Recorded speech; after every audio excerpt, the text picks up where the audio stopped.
Board માટેનો અગત્યનો પ્રશ્ન. સમાંતર શ્રેણીમાં a બરાબર 5, d બરાબર 3 અને an બરાબર 50 આપેલ હોય તો n અને Sn શોધો. બરાબર, n અને Sn શોધવાનું છે. તો સૌ પ્રથમ n શોધીએ. તો n માટે આપણને anનું સૂત્ર આપણે વાપરીએ. તો an બરાબર a વત્તા n-1 d. હવે જો an આપણને આપેલું છે કેટલું? 50. તો anની જગ્યા મૂકીએ 50. એ પણ આપણને આપેલા છે 5, a બરાબર 5 વત્તા n-1 d કૌંસની બહાર એટલે કે ગુણાકારમાં છે. તો d બરાબર આપણને આપેલું છે 3. બરાબર. હવે જો આ 5 આગળ કોઈ નિશાની નથી તો આપણે પ્લસ માનવાની. તો આ 5 પ્લસમાં છે, બરાબરની પેલી સાઈડ આવશે તો માઇનસ. તો 50 - 5 બરાબર અહીંયા શું વધશે? n-1 અને 3 ગુણાકારમાં છે. બરાબર. 50માંથી 5 જશે તો 45 બરાબર. અહીંયા કૌંસ તોડીએ તો 3 ગુણ્યા n 3n ઓછા 3 એકુ 3. બરાબર.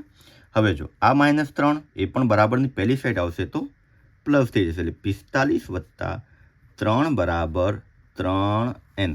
45 ને 3 કેટલા થશે? 48. 48 બરાબર 3n.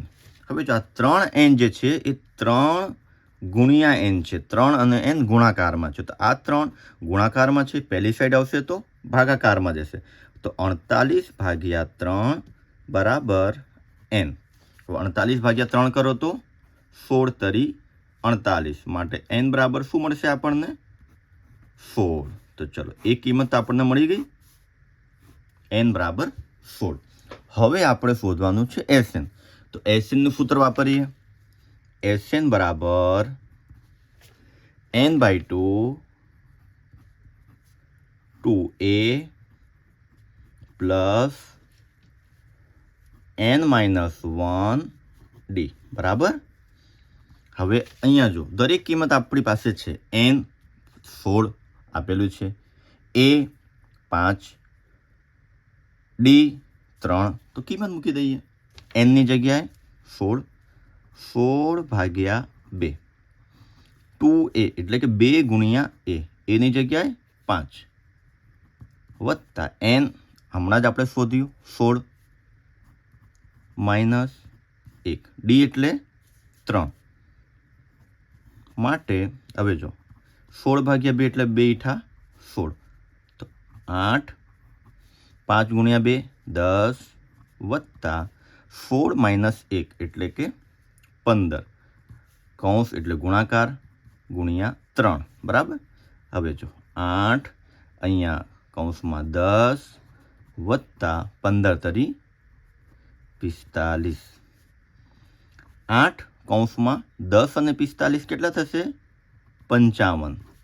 હવે કૌંસ એટલે કે ગુણાકાર એટલે કે 8 ગુણ્યા 55.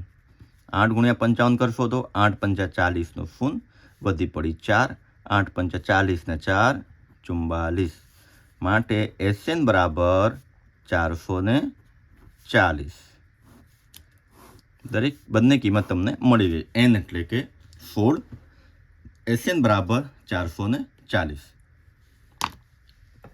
હવે આવનાર વિડીયોમાં આપણે ચર્ચા કરીશું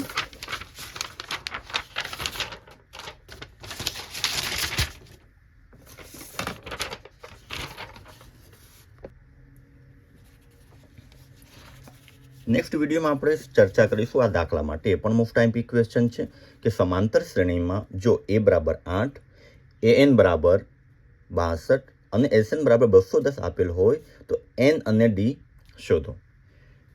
મિત્રો, જો દાખલો સમજ આવ્યો હોય તો ચેનલને સબસ્ક્રાઈબ કરજો, લાઈક કરજો, શેર કરજો અને તમારા મિત્રો સુધી પણ પહોંચાડજો. એમને પણ કામ લાગશે.